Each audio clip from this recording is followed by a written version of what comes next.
What was your favorite part of yesterday? Take a moment and think back. I can barely recall what I did a few hours ago, much less a whole day ago. But take a moment and think about yesterday. It doesn't have to be anything crazy like saving a child from falling into the Grand Canyon or rescuing a cat from a tree, just something that brought you even the simplest of smiles. For instance, last night as I began writing this episode, I opened the laptop and sat next to a beautiful bowl of cherries.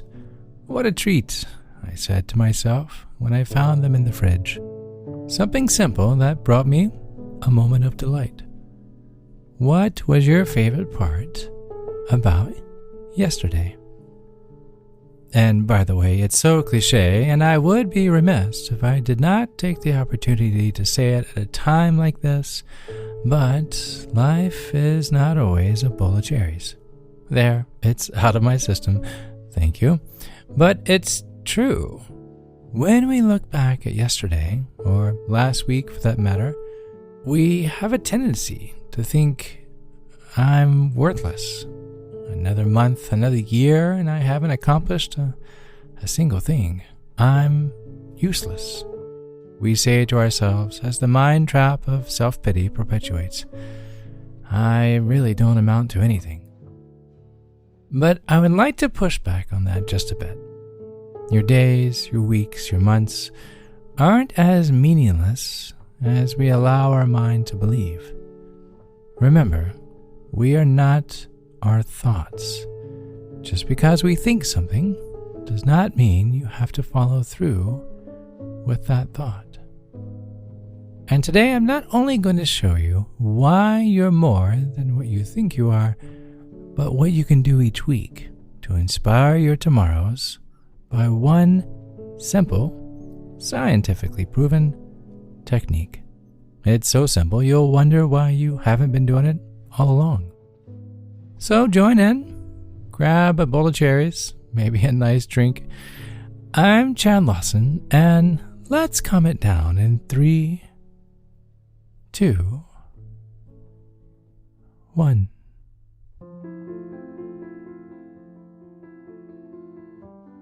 In episode 15, titled You Matter, I mentioned my dad passed away early in December of last year. In writing his tribute, it reminded me how important it is to pause and look back on our own lives, those landmarks both personally and professionally.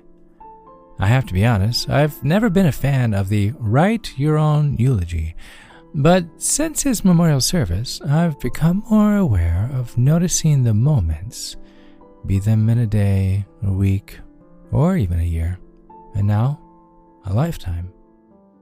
I know for me, I get caught up in such a whirlwind of the day-to-day that I easily dismiss stopping to smell the flowers. Who has time for that? As soon as I finish one task, I look up to see 3 or 4 in front of me, just waiting.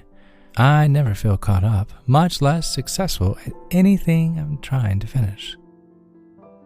But it was writing my dad's tribute that sent me down memory lane.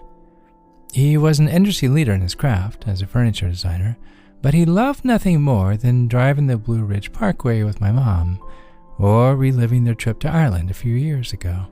Or he loved something as simple as chocolate chip cookies, to which I proudly inherited his giant sweet tooth from. Going through those moments, the one thing I kept coming back to was how happy they made me, those memories. It turned my focus from my present hour of he's no longer here to a moment of reflecting on some of my most favorite times. While it doesn't make everything better in his no longer being here, it does soften the sting, even just for a bit, and reminds me of the moments in my life that mattered. On a deeper level, this brought me to a more micro way of reflection. Taking the time to ponder on the positive moments of yesterday allows us some comfort in dealing with the struggles in front of us today. We'll always notice the days of rain more than the sun until we interrupt the constant noise of self-doubt. my life is one trouble after another, and I've never amounted to anything. If that's our only view in sight, that's all we see. When you woke up this morning, was your first thought, oh, another day, what's the point? Or was it, this won't be easy, but I'm going after this with all I have? I'm a realist. I know some days are harder than others to dive into. Random incidentals that come out of nowhere, like a bill that's past due, or someone you love is sick, or your kids learning remotely from home. When obstacles are directly in front of us, the mountain feels impossible to climb, which is exactly why I'd like to show you something I learned in writing my dad's eulogy. And it's just that, writing. Over the past few weeks, I take 10 minutes each Sunday evening to write the past week's highlights, the moments that mattered. They can be as simple as noticing how great the coffee is, to Billboard magazine sharing my cover of a Billie Eilish tune. Well, technically it was written by Phineas, but a giant highlight nonetheless. I do this on Sunday evenings rather than Friday, as to include the time spent over the weekend with my family. If all I ever wrote about was Monday through Friday work, it would just be a list of work. And while succeeding in whatever we put our hands to is important, work for the most part is only one part of our lives. Watching a movie with my wife or playing a board game with my kids, the time I carve out emotionally will be the ones I look back with fondness the most. So, for the next 2 weeks, I want to propose a very simple challenge. And I say 2 weeks because I think that's short enough for you to try, but to be honest, I think you'll continue once you see how this affects you in a most encouraging way. Before climbing into bed each night, take 10 minutes, just 10, to write in a notebook of at least one highlight from the day. Just one. You can do more if you'd like, until your heart's content, but at least one favorite part of your day. Today, I called a best friend, or I finished a job I had been working on for weeks. Maybe you carved out 15 minutes for some yoga or prayer and meditation. Maybe, speaking from experience, the kids actually get along with each other. For the day, at least. I'll take it. Write down one thing from each day that set itself apart from the rest of the day. Some will seem so incredibly insignificant that you say to yourself, this is silly.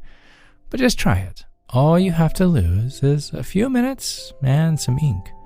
Besides, this is just for you, no one else. At the end of each week, read through your daily list. I suggest Sunday nights to encourage you going into a new week Monday morning. Looking back on the last 7 days, focusing your mind on what you did accomplish, rather than the constant, never got tos, which only sends your mind in a spiraling frenzy of self-criticism just before turning the lights out. By recentering your mind to think about the good moments of your week, you will develop a more positive, encouraging perspective and outlook, not only on the past week, but the upcoming one as well. Studies are showing how writing down 3 positive things about your everyday will make you more optimistic, less overwhelmed, less stressed, and more connected to others. And I, for one, can't imagine a better way to start a new week. As this grows into a nightly habit, try to increase the number of mindful moments in your life without changing anything about your schedule or routine. It's easy to glaze through the motions, but find opportunities to see the mundane as memorable. And finally, at the end of each month, after doing this for a number of weeks obviously, highlight 5 moments from the past month. Write down what those 5 are. And then, why. Why were those 5 your top 5? Understand what the value behind those moments were in your life, and I bet you'll come to find they weren't just a part of your life, but included in the lives of those closest to you.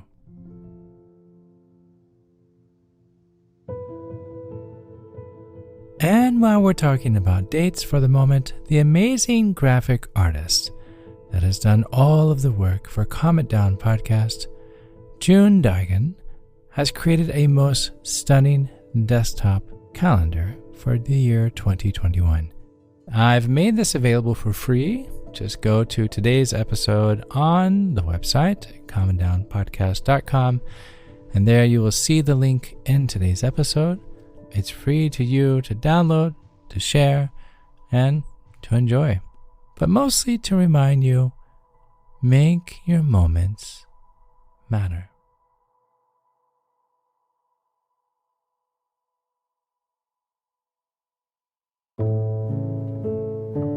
To find more episodes of Calm It Down, hear the musical playlist from today's episode, or simply wanting to know where to send chocolate chip cookies, visit calmitdownpodcast.com. You'll even find additional resources for emotional support, including our online community and our Facebook page. You're not alone. You are not alone. This podcast was written and produced by yours truly, Chad Lawson, composer, pianist, and nationally recognized Sweet Tooth. And now something my attorney wants me to say. The views, expressions, and techniques in this episode are of my personal opinion and is not intended to, nor should they serve as a substitute for medical advice or diagnosis rendered to you by your individual doctor or other healthcare provider. Only a licensed physician should evaluate your situation, provide a diagnosis, or render other medical advice to you, and you should only act upon the advice of such physician. Now, what I like to say. I am an extreme empath by nature, but my profession is that of a composer and pianist, not a licensed therapist or physician. I hear from thousands of listeners how my music has helped them through various stages of emotional needs, and I simply want to offer this and future podcasts in aiding those needs. To find a list of licensed professionals in your area, please visit calmitdownpodcast.com. And finally, if you've enjoyed today's episode, please leave a review. While it takes less than 60 seconds to do, its impact will last for years to come, as every little bit helps in growing the awareness and the importance of emotional health. I'm Chad Lawson, and until next time, be kind to your mind, and join me next week as we calm it down.